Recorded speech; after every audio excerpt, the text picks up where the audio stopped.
Solid Waste Advisory Committee on Monday, October 4th at 6:02 p.m. Thank you. So I do have for you in your packets, we have the two sets of minutes. So we have the minutes from the last meeting, September 13th, and then we have the meeting prior, June 29th. If you want to take a look at those and make sure they look okay.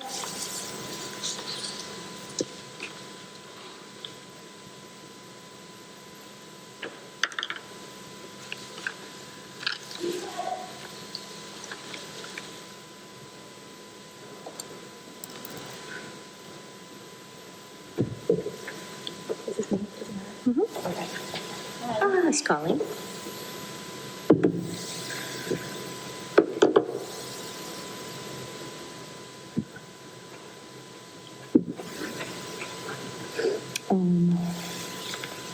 So she did, and I highlighted them in different colors so we could tell them apart.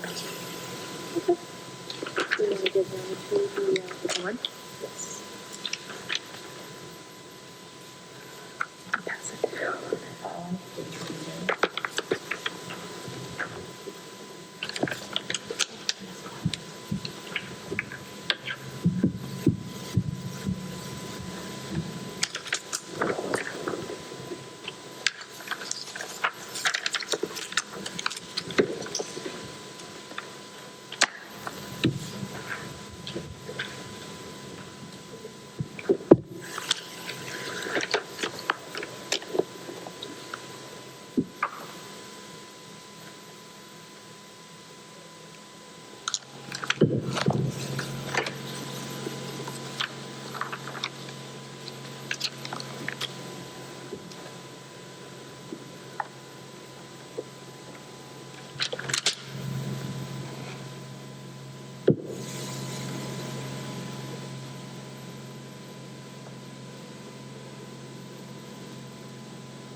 Yeah, look okay?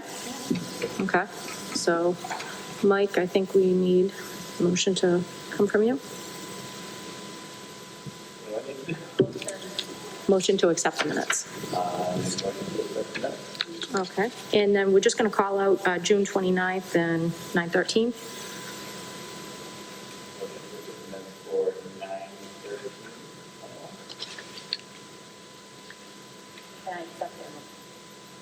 Second, and yep. I think you're all in favor, right? Yeah, we're all in favor. Okay, beautiful. So that takes care of September. Yes, it's down there.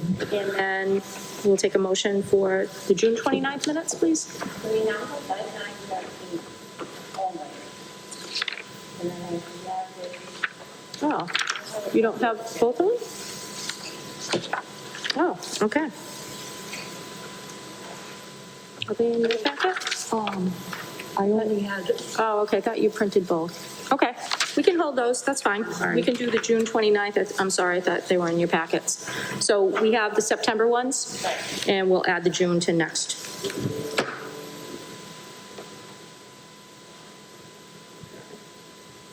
All right.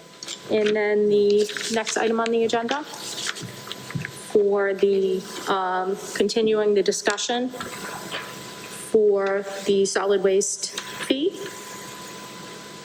And as we were talking about for the past couple of meetings, to take a look at the solid waste fee, the current fee, and determine the indirect costs and how that relates to the fees.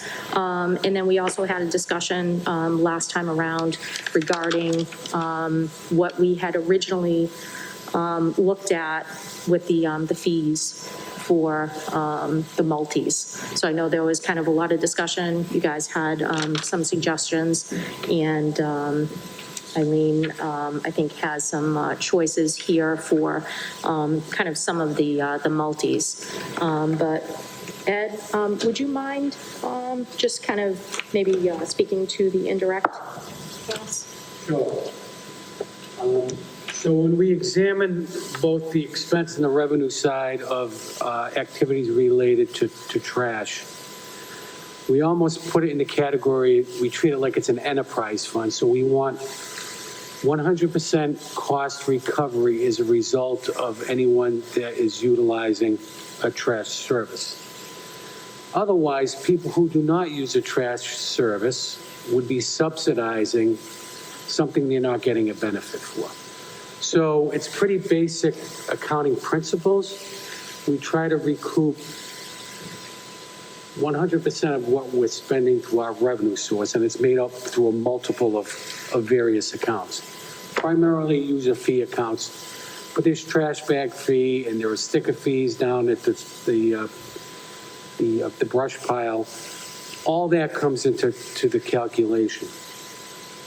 In addition to what we can clearly see as direct costs, there were what we call indirect costs. So there's support services that's being done through Darlene's office, through billing, through administration, through fielding phone calls for customer service purposes. There's also activity in the treasurer collector's office. They're committing, they're collecting money, they're dealing with the customers, they're processing liens, they're doing all this other stuff. So we have to quantify that as best we can. There's activity in my office, there's activity in the assessor's office, there's fringe benefit costs that has to be shared as a result of someone like Colleen, who's 100%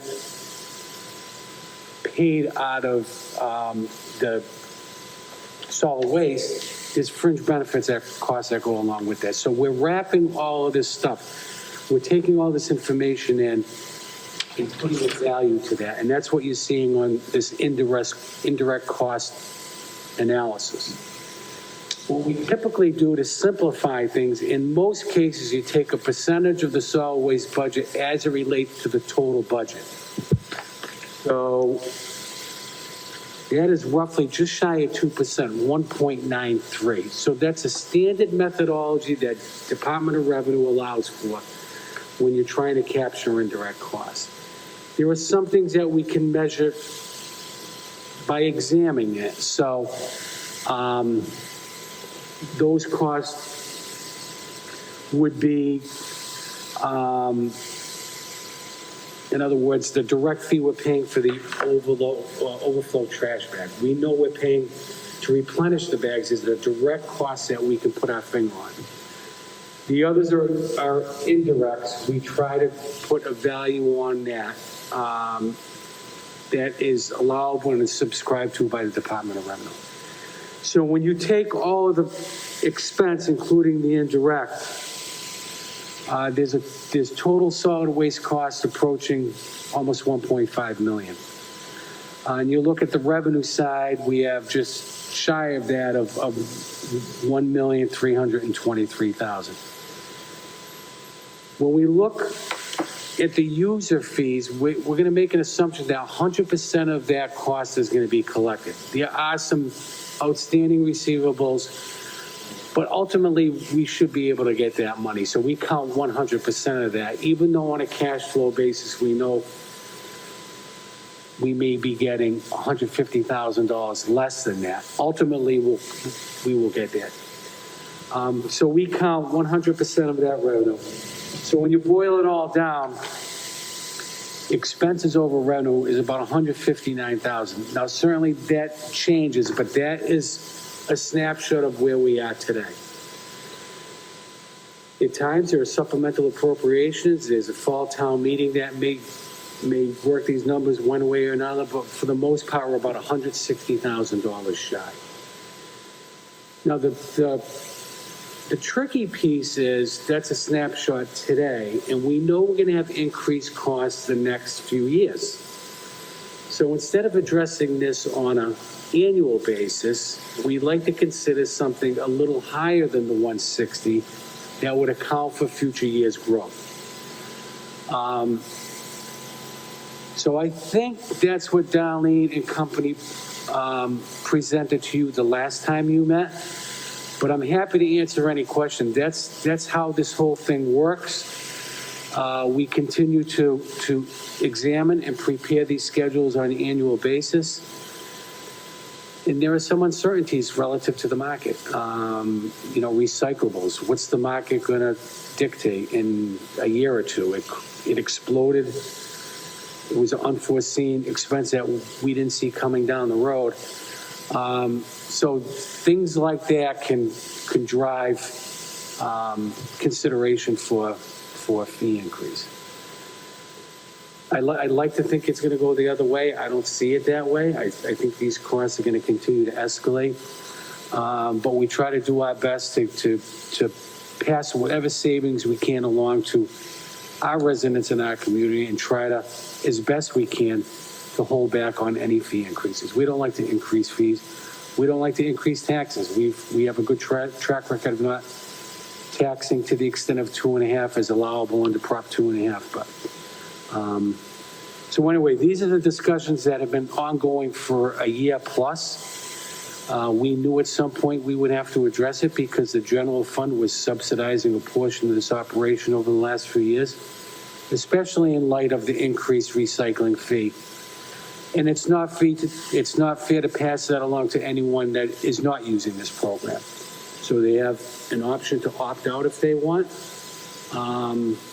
But we're just applying a fee that allows us to pay all of our expenses.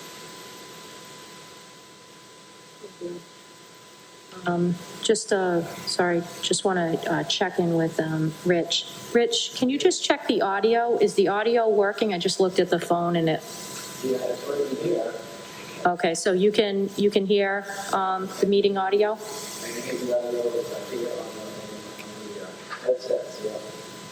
So I don't know how. Okay. Because it looks like it's muted. I'm going to try to, I'm going to just try this again. I am picking up the sound here, so there are the headset and it's very clear.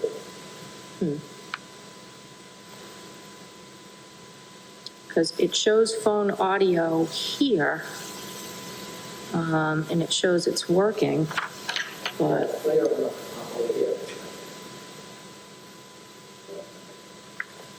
I just don't want to, Darlene, who are the participants on the screen? Who's one of them? Your phone, right? yeah, we have, one is the presenter, that's the P, and then the PA is the phone audio.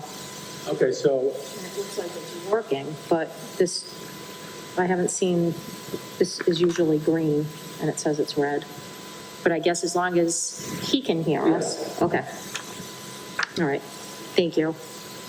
All right, so I know it's kind of a lot of information to process. And I know after our discussion, we've been talking about it over the past several months.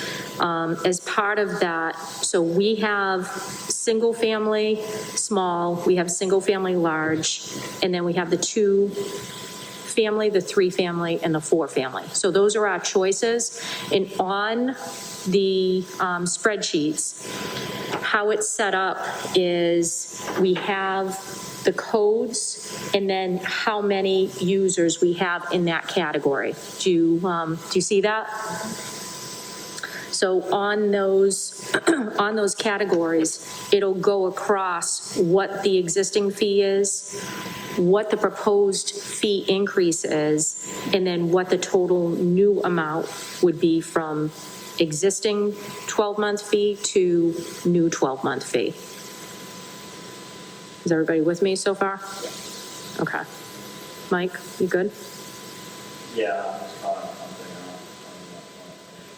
Okay, yeah, I just want to, the overall, how the sheet is set up.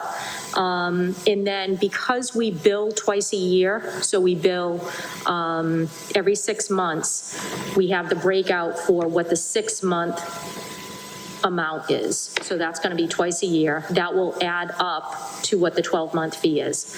And then it'll go with the new income, the current income, and then the price difference. That's just kind of overall how this sheet is set up.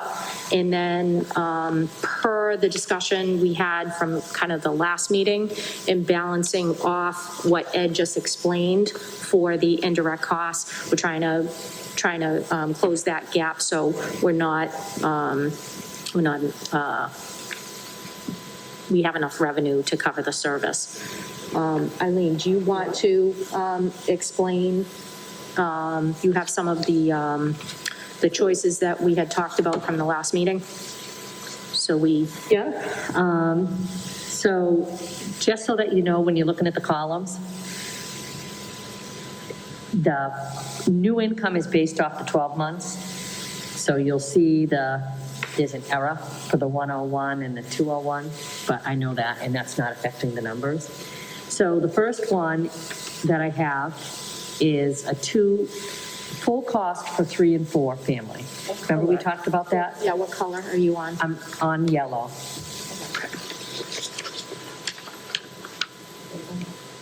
So the last meeting, I don't want to say last month, I brought the 3 and 4 up to full cost. So this one is them still at full cost, but it has a 2-family small toter option that we talked about. So with that, I did a 50%. Remember we talked about, let's assume out of the 234 customers, 50% go too small. And so because of that, we would have a loss of revenue. So in this scenario, the single family, small, single family, large would go up a little more. So you guys, That's good. If you applied the loss all to the single family top line large, assuming it yes. might differ differently, you just do it as a single negative difference rather than splitting it out and having.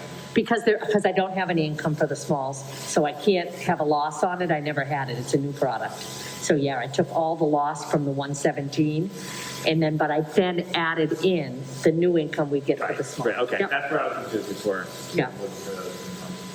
And then the pink is the same scenario for the 3 and 4 families, bringing them up to full cost without a small option for the 2 family.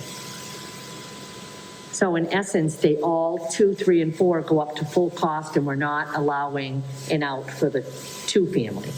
So the reason, if you remember why we talked about the 2 family, giving them the small option, is they're not all legitimate business options. Some of them are accessory units, some of them are in-laws, some of them are finished basements that they're renting out now and have brought to legal capacity. So they're not necessarily a multifamily like you would think a 3 and 4 family are. And they do kind of, their life's more mirror what a single family would be in terms of trash and the amounts they use. And so that's why we wanted to offer them a small. But in this, you'll note that the single small and the single large are a little less. I had to increase them when I offered the 2 family small so that we could still come to the number we need. So that's how I moved the numbers around to try to get, the least effect we're going to have on someone by increasing their fees, but still make sure that it's across the board even. So these were the 2 where we were no longer going to discount the 3 and 4. And the difference in the prices for the single family is based on whether we offer a 2-family small option.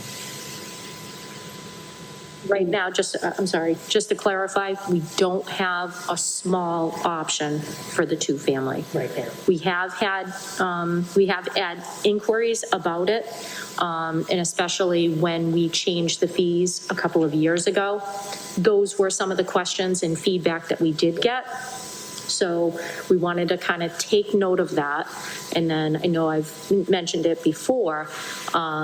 We figured that might be, a way, if the fee increases, right? How can people have some options there? And we know that the two-family was an area that we had gotten feedback. So that's why Eileen wanted to give, at least the option there for you to look at, to kind of Yeah, process I it. also want to bring your attention to the 3 and the 4 family, the ones we no longer want to discount. We talked about the work involved with that type of housing and the violations. If you know, for 3 family, we only have 26 on. For 4 family, we only have 8. So the income, current income that we're generating from them is $17,000. If this, bringing them up to full scale, sends them to the commercial route, they might need to be on the commercial route. It maybe is where they belong at that level, where they're not living at the premises, so it's usually off-site multifamilies, where a 2-family is usually an on-site. So it's just a different climate of the type of buildings that these are.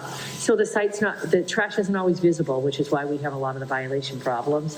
But I did want you to know the difference in the amount of people that we still have on that. It's not a lot. And then, Mike, you had asked for blue. Mike had asked for a vacancy rate discount for the 3 and 4 families. And so I just used a 10%. And without the 2-family option, I brought down the 3-family and the 4-family to a 10% discount. So that's when you said, if we tiered it, if we wanted to kind of entertain that. Now, here's the thing. We have these different choices, the yellow, the pink, and the blue. No, I have a 4th one, and the 4th one has no color on it. Okay, so, let, That one is, yeah, it's very close, but that one is the 10% discount on the 3 and 4, and it's the 2-family small option. So they're both kind of the same. We've got one without the 2-family option, that's just full head-on, and one without the 2-family option, but with a 10% discount for 3 and 4s. And then we have one that's 2-family option, full for 3 and 4, 2-family option, 10% discount for 3 and 4. So what I would offer is, obviously, there's a lot of information here. And I'm writing notes. yeah, that's okay. I mean, it's okay to ask questions, and it's okay to, to take a look at it. If you like certain, When she's finished, I'll go over some more of the columns that we should do.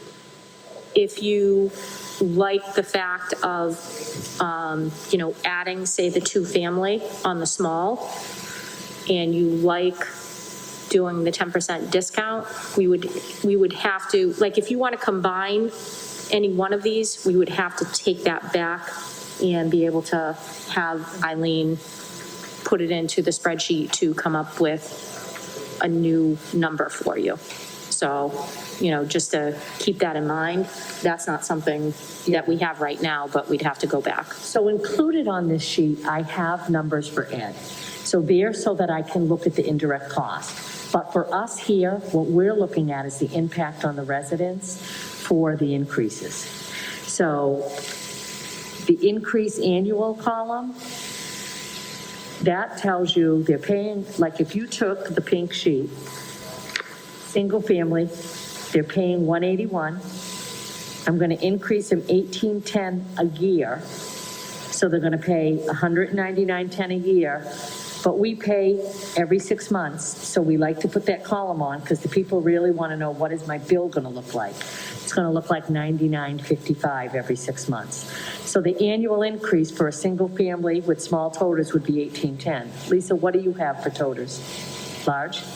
I have a large, so I would be the increase of $27. 2772, so every 6 months, you're gonna pay 134.36 now, instead of, I think you were paying 120.50. Yeah, so you're gonna go up 2772 a year, or 13 something every 6 months. So them are the columns that are telling you where the impact is gonna be, and the 6 months is just because that's how people relate to their bill. All of the new income, current income difference is what I'm adding on there so that I can make sure that I'm hitting the indirects. We could say, let's only increase the single family $5. But if at the end of all of this, it doesn't meet the financial obligations we have, so when I did the increases, we try to keep the single family small as low as we can, and then we go into the large, and that's a little more work, just to kind of equate it so that the money that we're increasing is all we need. It's not a terrible amount more, but it can't be less. So although I know there's a little slightly increase for the yellow one where we add the two-family small toter, but it actually is a good benefit for most people that have the in-laws or the accessory have elderly family living with them, or some type, actually in 2021, some type of family. There's a lot more families living together and doing, there's a lot of increase of trying to reconfigure homes to that. So we've thought about it for a long time, but that gives a little more relief so that they're not having to pay $542 a year. They can pay $402, which is only $201. So it is definitely a relief, but that would be added on to the 3 and 4 families, and a little extra for the singles. So if you look at them numbers, that's how you can kind of decide where the threshold is that you want to be at. And that's it, so if you went small, you're small both units, Yes, yeah, we're not going to and mix. that's too large now, they can't get a small one for the, whatever it is. That's it. They have to do too small or too large, and we're not out there doing the route. So I can tell you, just over the time I've been here, there have been people getting their trash collected that, Lisa, you know this, they're not even on our system. Because the wind blows, a toter ends up at their house. So the trash drivers, all they do is drive and pick up the toters that are there. They don't know who signed up, who didn't sign up, or what size they have, or if they're supposed to have 1, 2, or 3. So we need to know that, and that's why Colleen's out on the road. But until sometimes something's brought to our attention, I've gone out to a house, and she'll say, yeah, I got these toters, they're not the right size. I said, you don't have trash service. She goes, I just bought the house 3 months ago, the toters came with it. So if we were to do small and large, I think the work it would create, all 3 of us together out on the road couldn't handle it. If someone's taking other people's toters, people move out, vacant homes. If we don't get there like that to get their toters, the toters are no longer there. So I think if we looked at a house, a multi and a 2, and we offer this, we'd have to do one or the other. It would cause a lot of confusion to try to figure out the toter situation at particular properties. Colleen is out on the road every day. She does, she's checking for a lot of different things, but first off, she's checking to make sure, are the carts set out compliantly? So do they have stuff sticking out of them? Are they snow coning with, all the wrong materials? So she has to be able to drive the routes every day, anywhere from 600 to 800 people, depending on the day, and be able to kind of do a check of things being correct at the curb. And then additionally, when we get calls or properties transfer, all those things, we're tightening up now the paperwork since it's come into the department to be able to recognize when somebody new buys a property and there's toters there. Colleen has a whole process now that we send out a welcome packet and be able to see, is somebody going to sign up for service, or are we going to get those carts back? Because again, those carts are inventory, those carts are money. So that's a program that we have started since we've taken solid waste completely into the department. So there's checks and balances that we're working towards, but to simplify for this particular discussion point, we think adding the two-family small size is a nice option, but I think it has to be small or large. Right now, they can only have large. But what we're hearing is that, you know, there are some two families that they don't generate a lot of trash. So why can't we have a small option, which is why Eileen has added that in. If there's anything that you want to, obviously, there's a lot of information here. If you want time to process it, you want to look at, us putting together something that you like on this one, or you want to add to this one, we would just need time to do that. But like any questions, financial questions that we have for Ed, to be able to make sure that you understand as far as what the fee increase has to be. We're just trying to balance that out with the indirect cost. So. I have a question. As far as the financials, and, obviously it's a guess where we're going to be in 2 years, 3 years, or further. As a town, what rights or what's the regulations on collecting more than we're actually spending? So, we have a deficit 160-ish. 170 is our cutoff where it's like, all right, you guys are being egregious. You guys are, planning too far ahead. Is there regulation? So we look at this a number of ways. We look at trends. We look at contractual obligations. Typically, there's a CPI index tied to the contracts that don't allow for anything greater than, say, 3.25% on an annual basis. So we know there's a cap. The question mark, and that's on the collection and disposal side. The difficult part is, especially during COVID, our tonnage picked up because people were home. They weren't throwing their trash out at work. They weren't throwing. So I think we saw an uptick there, and that's kind of an anomaly. And I'm hoping that we're going to revert back to the old tonnage numbers pre-COVID when people started going back to work. The kids are in school, whether they throw their, that's something that we have to cover on the town side. It is an expense. It's just shifting from residential to our tonnage, but that's really not the piece that's moving the target here. It's those people who were working outside of town and were paying. Their employer was paying to get rid of their trash. We're now absorbing that cost.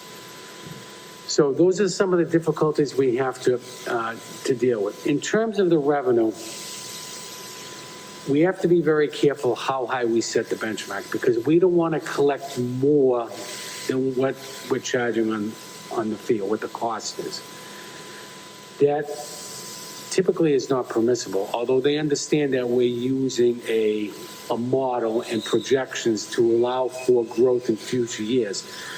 So our revenue may exceed in year one our expense, but we know in year two we're going to fall behind, and that surplus in year one allows that buffer for those future years. So we don't want to have to go back to the residents every year and say we're going to increase your tax X, because it's not fair to them. I mean, they get, most people get frustrated, or you're increasing my fee again. We try to do it over a period of time and allow for that additional cost to be computed in what we think is a fair and equitable fee.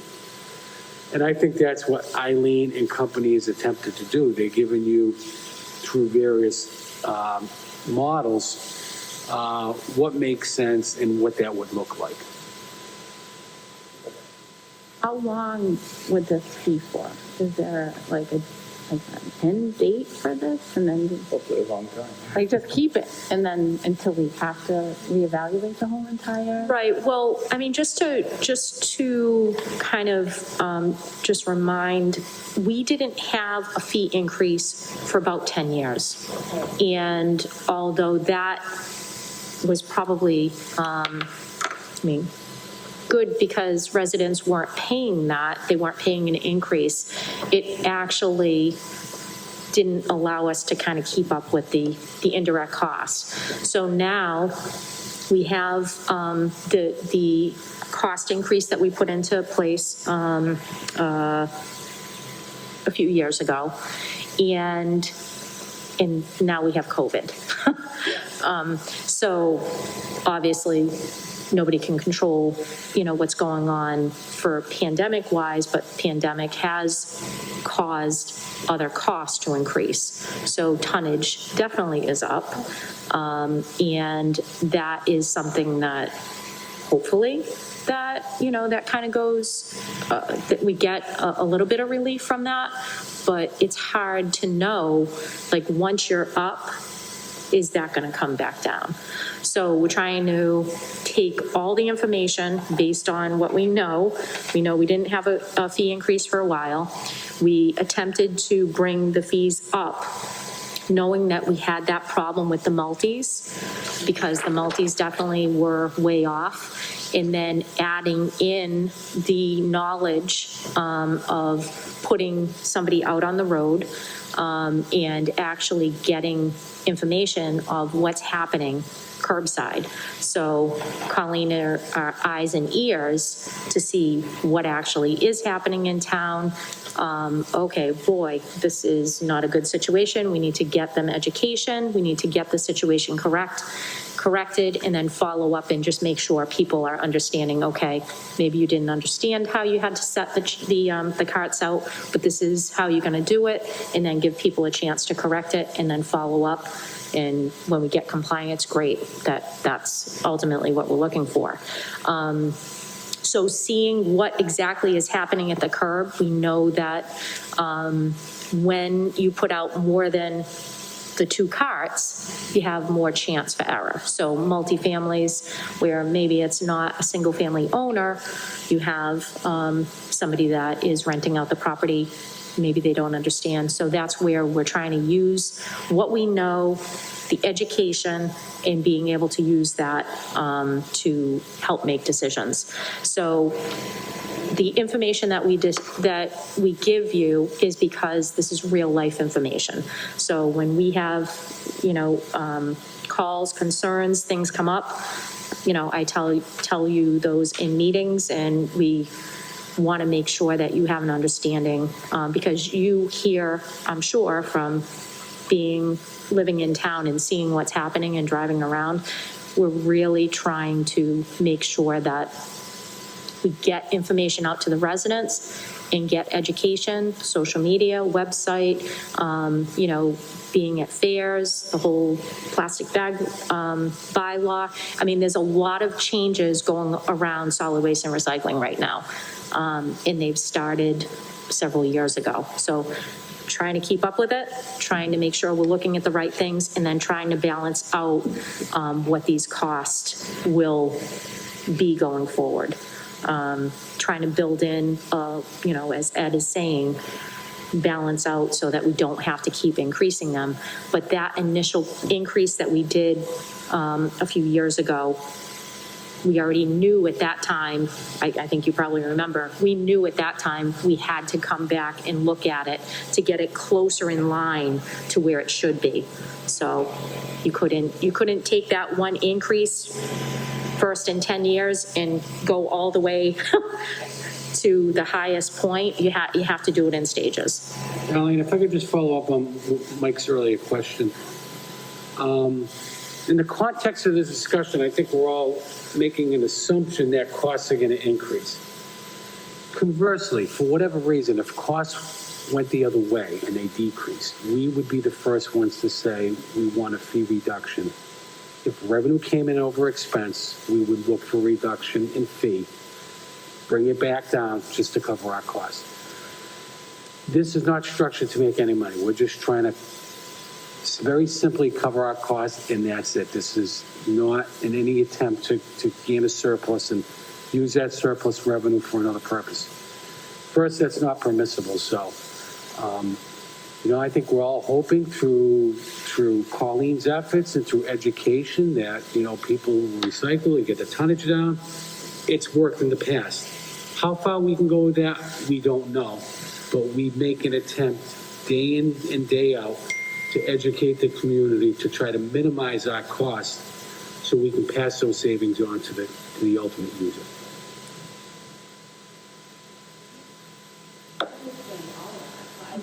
The increase is very reasonable.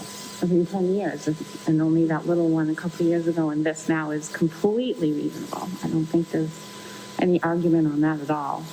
Can I just quickly go through questions? Yeah, absolutely. We want answered questions. My first question was there enough residents that said they want a smaller one? I think you said there really was for the two-family to warrant that option even on here. It seems like there is, and I guess if that's what you want to listen to, and just because I feel like we're being way too nice in a way. It's like we're offering so many options. We're so lucky, And then what if the 3 and the 4 family say, well, I want a small one, and I want the option to have 3 small ones and not 3 large ones. Hopefully that doesn't happen, but what if they do? And then I guess my other comment was I don't prefer the discount for the other ones, so. For the multi, you mean? I love how Mike has tons of great ideas, but that one I little disagree with, but I guess if you want to. I don't want to either. I've already picked which one. That's okay. Oh, okay. Just my comment, that's all. So, does that, I don't know. I think for the two-family, we did have a lot when the first increase of two-family went up, because if our assessing department classifies someone as a two-family, that's why I wanted to share with you. We all think about a two-family as a duplex or as an up and down. Two families, if you have an accessory apartment, which could just be you changed your part of your living room, your spare bedroom, and your garage into a place for your mom to live. You put in a little kitchenette and living room. So the two-family is kind of disguised by what people define a two-family to be. It no longer is. A two-family can be an accessory apartment, it can be an in-law, it can be an addition built onto the back of your home, and anyone can live in it. Accessory units are no more than 700 square feet. They have a certain parameter. So on the card, it will say accessory unit, but the classification code is a two-family. So we do find that they're more similar in nature to a single family. Not all, but many more now. So when you group in and think about a multi three-family, the old three-deckers, the four-family can be a four-family complex. Condo units are four-family. We don't do condos for that reason. But there are some that are 4 units and have slipped through. But the two-family that we're talking about and the residents we're trying to reach and the ones that are calling us are usually they live on the property. They had their garage done over. They have something on the back of their home. Some of them aren't renting them anymore. But if you sign up for trash and you have a two-family, we just don't have, we can't go out and say, oh, it's vacant, and then run out in 2 months and say, I think I see an extra car. So if you sign up for trash and you have a two-family and your parents aren't around anymore, you still pay two-family trash. So for that reason, we want to be able to say at least you can get a small. I want to say, we didn't count how many, but between me and Colleen, we had numerous people that certainly we felt if there was an option there, they would have fit it. So, and just going through the numbers with the building department, because we're just Department of Special Services, on how many people that we worked real hard on in the housing part to get their units legalized. We have a lot of two families in town that are just that. They're additions onto a single-family home, whether it's an accessory or an in-law. They were never built to be a duplex or to be a business venture. It's their home that they've added onto. So that's where we were kind of leading towards that in not allowing it for 3 or 4, which is more, I think 4 might even come under commercial code now. And also, just to the question about the 3 and 4 not offering that small option, quite honestly, I think we're usually on the flip side. They have so much. The multis are like a whole lot. We have people ask us, oh, well, I need another trash cart. Like, okay, no, you only get the one trash cart, so it's either the small or the large, and then we have to explain, maybe they're coming from the city or they're coming from other service, kind of venue where they're thinking, no, I'll pay for an extra cart. And no, you literally can't get another. That's why you have to recycle, So I don't think we'd have such a problem with the small options for 3 and 4. We were just thinking that it might be a nice option for the small, for the 2-family. And they do, as Eileen has explained, they do have to be classified as a 2-family through the assessor. So they have to go through that process, whatever the assessor does to check that. They have their own procedure, but if it's classified as a 2-family, then we sign them up for whatever the 2-family is. Right now, currently, it's only large. So that is, just one of the options. So like a 2-family duplex could be 1,500 square feet on each side. A 2-family with accessory or in-law, the one side can be as large as a single family is. The accessory or in-law can only be 700 square feet. I don't know if this town has occupancy requirements, but normally it's not more than 2 persons to occupy. If it's an accessory unit, not more than 1 bedroom. So, they really are small units. Like the other card is, the negative card is if they had the 2-family, and then they filled them, then there could be potential for them to put trash in their recycling because they have nowhere to put it because they only have 2 small. But if those, like you say, these 2 families are just an elderly and a small family, then hopefully that wouldn't happen. But have that even with single families right now, Lisa, that have small. And I know we're working on the regs, and I know there's some things in it, but if they have to have overflow bags, Colleen works with them to educate them, and we can go so far before we then require them to get large. If they're continually violate, they're going to have a lot of conversation with Colleen, and then to me, and then maybe to Darlene. Oh, so then that's So it isn't. We don't see it all the time, and we don't want to see it, but we do have measures in place because we do have people that want to get small and they really need large. But Colleen had brought up a good point, so I wanted to share that. On the 2-family small option, she wanted to, we don't want to make it a mandate, but the offering will be a small trash, large recycle. And then if we really have an elderly person that needs a small recycle, and we've had that request before because they can't pull it or they can't do something, then maybe, on an individual case basis, they can request it. But, Colleen, if you want to speak to why you think that that's a better idea. Well, I just think having more space in the recycling will hopefully encourage people to recycle as carefully and correctly as possible and not overflow their trash. especially if they know that they're gonna have to buy blue bags to make up the cost. I do have people who call and say, what am I supposed to do with my extra recycling? Because the blue bags say no recycling is allowed in the bags. And it's like, well, that's why we try to give them the bigger one. Most of the people on the small trash, I would say, have large recycling. I see it more so in like elderly people, because it's the same price. Even if I have someone new signing up, I tell them that they can get large recycling with the small trash for the same price as having a small recycling with the small trash. And most people go for that option. And then just as part of, you know, kind of us evolving, you know, we have somebody now every day on the route.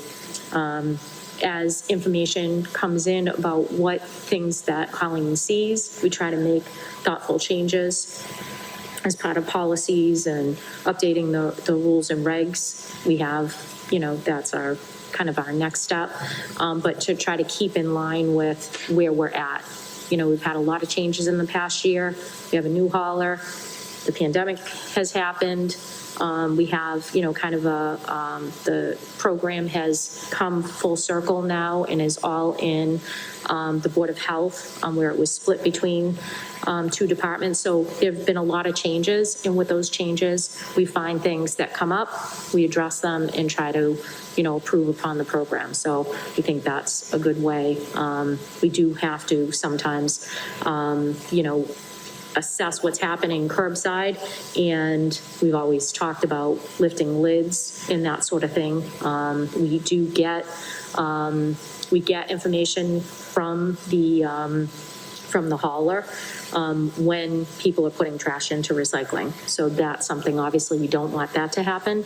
So we would just, you know, when people violate that, then they shouldn't be allowed to have larger containers. So just, you know, there's one thing changes, it causes another change. So just kind of looking at it in a whole holistic view. So I guess what I would say is, if you want to, you know, you want to process and take time to look at these choices, you can certainly do that. We would just need to make sure we have another meeting in October to come to a decision, or if you are looking at the choices and you think that, you know, you'd like to choose an option, that's fine too. I don't want to rush you. I want to make sure you feel comfortable. So I think I'm kind of settled on which one I like. My question is, I'm just using really generic math here to make it simple. If I take all of the number here and I just add $1.20 additional, puts us up to $169,200. Which one are you on, Mike? On the yellow one. Okay. I just feel that it's a lot easier to go down. It takes away the possibility of another change if something wants to happen in 18 months or whatever it may be. You know, probably extend the lifetime and then 24 months where still doing great, drop it back down fairly easy at that point. But obviously, you need a lot more meetings on that to go up, and there is to drop some of the things by $1 or $2. So even at, you know, $1.20 annually for each one of these 10 cents a month, we go up by quite a bit. It gives us a little bit more to prevent future. I mean, that's the only thing I want to not necessarily change, but if we can dig a little bit more to try to stop doing this, you know, as often or not have to do it as soon potentially. Otherwise, that's the one I'm looking for. So take the yellow one, let me just make sure I understand. Take the yellow option, and then for the annual increase that we have in that column, and then are you proposing to change it, I'm sorry, $1.20 per, per unit. So if it's 5,133 units at $1.20, 6,160, which you added on to that would bring us up to just shy of 170, which, yeah, nothing seems great right now or $6,100. given or like it's going downhill real So soon. then we'd be almost at 170, Ed, and is that too much? I guess that's in the same vein of where I was going before. I don't want to be egregious, but at the same time, with everything, how everything is going up, the unknown, and again, going down being so much easier.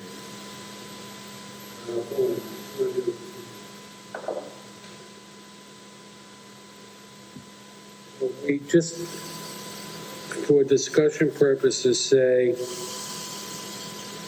that the solid waste budget's gonna go up by 3% a year. And I throw that number out there because that's what it's been trending at contractually for solid waste collection and disposal. So I know the wheel capped, I think, at 3% CPI max, and then got collections up 3.25. Let's just say 3.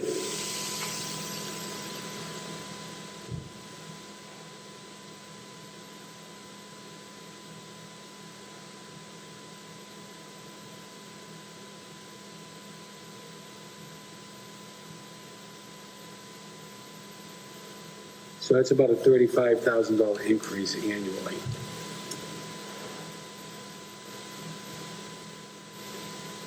Of that 1,265,000, those are all of our direct costs under solid waste. That's collection, disposal, administration. So are you saying in a year that you went from 1 to 4.5? Well, I'm hoping that we're not going to meet that 3%. You come in under that. I'm hoping through Pauline's efforts that we somehow reduce the tonnage at the wheel, reducing those costs.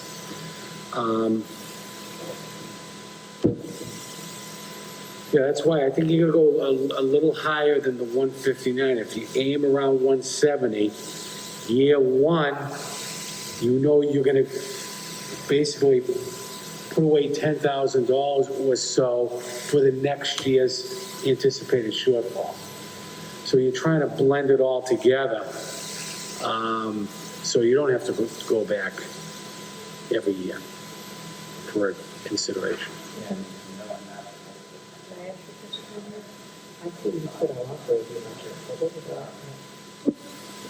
I just hate, you hate to go back and like, well, we're gonna need $1 more a year I know, wow. To try to get there. Because you're talking $6,000 swing every time it's $1 or $1.20, 10. Well, listen, our collection is right to the penny. We know what that is contractually. I think, Know what we collected.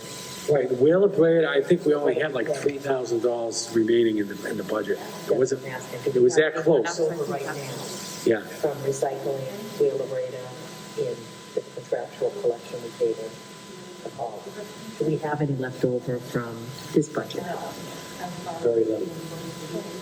But I only gauge that on last year's budget to actual. Excuse me, I just want to bring everybody, And I meant last year, so like I see that. want to bring everybody back. I want to see what we Yeah. did, because if we were over, Right, then you're not going to calculate at 3% on what you actually spent, not on budgeted. So no, it's very close. So just to make sure we're all, I know we have discussions and questions, but we know that the multis was an area, just an area that we had talked about. Do you want to bring the multis up to where they would pay if it was a single family times however many the multi is? Yes, I would say, regardless of what we do, it's different, or try to get that number higher. In my plan would be the yellow line. Based off of what we saw, give the two-family the option, but everyone can have a car, which is 5-4. Okay, I'm sorry, so you would lean towards the yellow option, Yes, okay, with, so it has the small for the two-family as well as it's even just per can, pretty much. You're gonna pay, whether it's a single, 2, 3, or 4 family, It's just by multiple, no discount. Okay, so no discount on the multis, so we're going to, you all agree on that? Okay, all right, The yellow. yellow, yeah, all right.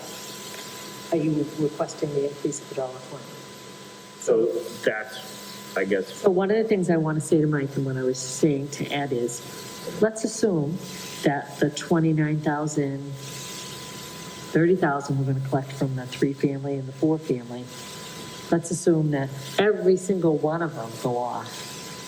Then we would have 30,000 we weren't going to get out of here. But honestly, we should do it at like 50 or 60%. So that would be 15,000. We need 159. We doing, adding the 120 would help offset should we lose revenue. Knowing that, I gave you a sample saying that 117 people are going to switch to small. I think about 50 are going to, but I can't make a budget work by assuming, on the less side. So just assume that 15,000 of that drops out. The $1.20 added to everyone and getting that extra $6,900 might not be a bad idea while we play through this to see what's going to happen with the multis.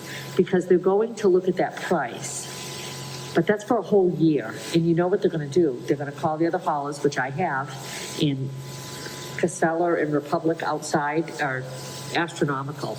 However, they may be able to get smaller sized dumpsters that might give them what they need and not be so much more, but anything can go in there. So, But then that would also decrease, in theory, tonnage and contamination. If we're having a lot of problems at multis with overflow. 100%. And contamination, that would be a decrease yeah, in cost. and the tonnage would decrease. So we see it on both sides, absolutely. I'm okay if the multis don't want to be on a residential service anymore, because I do see what is going in the trash for them. But I was just saying that to your point, Mike, I understand that that would be about 11,000 more than what we're looking for right now, but it would help us offset should we have, a direct loss of income based on these fee increases. And we get cost of money, very easy to get rid of money. We can take it back. So, do you, I think we're in agreement for what you want for multis going to the full pay of what it would be for a single family times whatever that is. And do you like the fact of adding the small service for 2 families? Okay, all right. So then, You think we should be doing it like We should be doing that. collecting more money than the 159?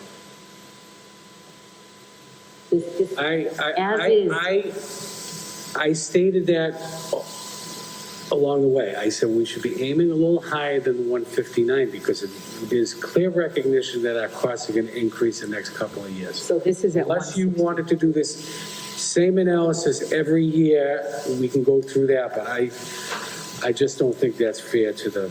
If you threw a number out, So we're at 163 right now, Ed.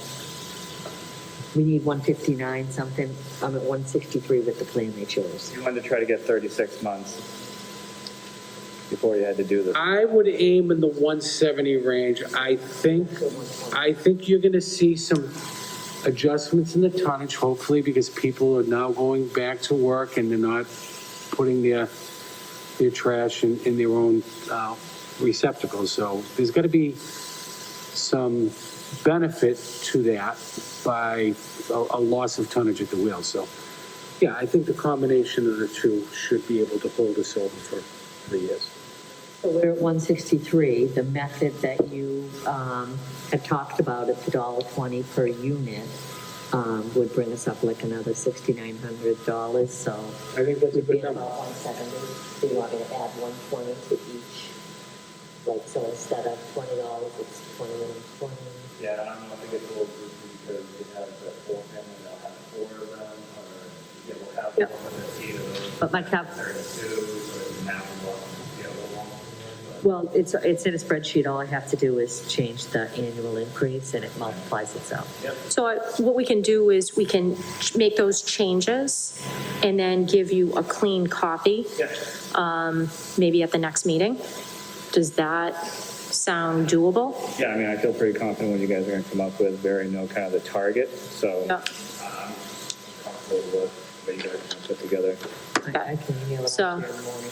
Yeah, well, I mean, we can certainly make the changes, but we want to make sure you're comfortable with it, to be able to take a vote. Does that sound okay? You good with that, Lisa? Okay. Thank you for coming. Oh, no problem. Any other questions? Because I do have to get ready for a Oh, second. absolutely not. No, Thank you're you. good. All right, Thank you, Ed. thank you. Thank you so much. All right, so we'll take that back. We'll get a clean copy for you, and then we can get it out for your review, and that way you'll have, just make sure everything of what we talked about looks correct, and we'll get that target number, make sure that works. Just checking back with Ed and seeing, if the target is for 3 years, again, nobody has a crystal ball, but we can try to do 3 years before we have to consider increasing it. Okay, so let us work on that part, and then we will connect at the next meeting on that. Do we have Yes. to meet? Can we agree on that? Or we just have to see it on the spreadsheet? You do have to see it in the spreadsheet, but you can't, we can't do it through, it has to be in a meeting. So it doesn't have to be a long meeting, but, what's that? Can it be Zoom? Yep, Just to agree it on can. this? Yep. Can you excuse myself from the meeting and go do it, bring it back for a vote at the end of the meeting? Yeah, I don't want to rush it. Yeah, I mean, you can put it in there, but, yeah. That, I apologize, the noise is coming from, thank you, Rich. We've got, facility, concern going on. Yeah, I mean, we could do it, we could do a virtual meeting. That's kind of how we're set up, here. But that way you're comfortable, and we can make sure everybody's good with that. Sound okay? Yes, all that's great. Beautiful. Okay, that's a good thing. Awesome. And now it's done. Absolutely. Eileen's been crunching numbers for a while, so. Okay, so next on the agenda, just wanted to let you know, plastic bag reduction bylaw, now in effect as of Friday. And October 1st, our staff has been connecting with a lot of businesses, kind of hitting the road last week, just actually being in the businesses, restaurants, stores, to be able to have that conversation and dialogue to kind of see where people are at. Additionally, our food inspector has brought copies of that bylaw in when they go to do food inspections. So again, kind of moving towards making sure people are in compliance. I think Colleen has brought some great feedback, even today. She's like, oh, great news. They're using paper bags. So, just having that understanding, we're finally here. So I know it's been a long road, but there's a lot of people that, have been moving in that direction, and town meeting, and we're thankful for Tristan or Liberty for kind of starting the movement and really kind of getting people excited about it. So, okay, so just wanted to give you a quick update on that. The yard waste schedule is in your packet.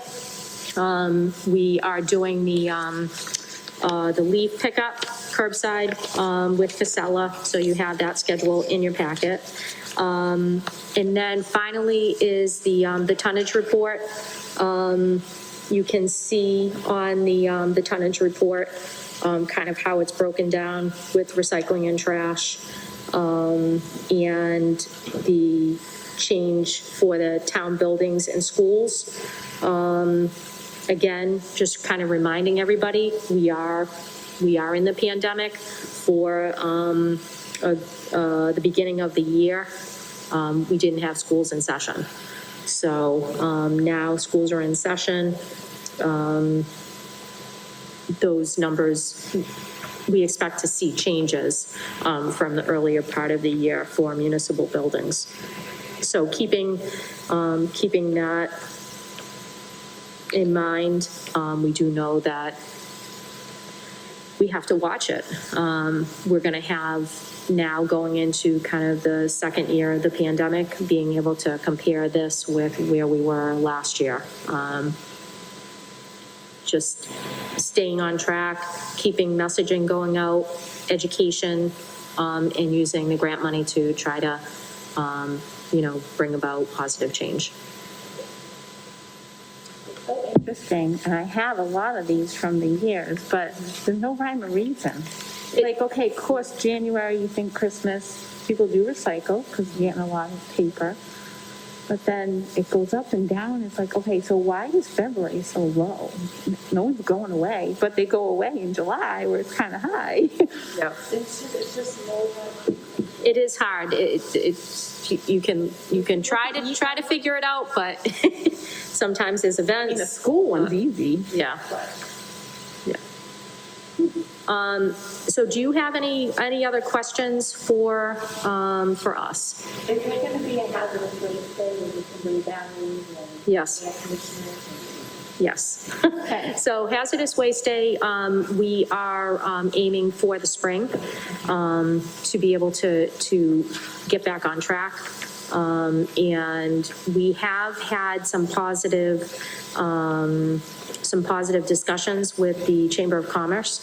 They'd like to have some sort of volunteer input. So we're pretty excited about that. And of course, we do have a lot of community partners already. Central Mass Mosquito Control, Interstate Battery. We have some textile, clothing. I think we have the Scouts. So there's a lot, Osterman's. There's a lot of vendors that we have done business with for years, and we'd like to continue in that fashion. We know that people have, with the pandemic, been home cleaning out, trying to get outlets for stuff, and just trying to expand. So Hazardous Waste Day, typically, the last one, we actually added textiles in because of the awareness for trying to take that out of the regular solid waste. We're going to try to do shredding. That has been, we've had a lot of interest in document shredding. Again, cleaning out the house. So try to add, other services into the day. Good. All right. So if you don't have anything else, maybe motion. You want to do the motion to adjourn? Okay. And I think we are at 7:15. Okay. Wonderful. All right, all in favor? Yeah, all in favor. Okay, wonderful. Thank you very much. Okay, thank you. Good night, everybody.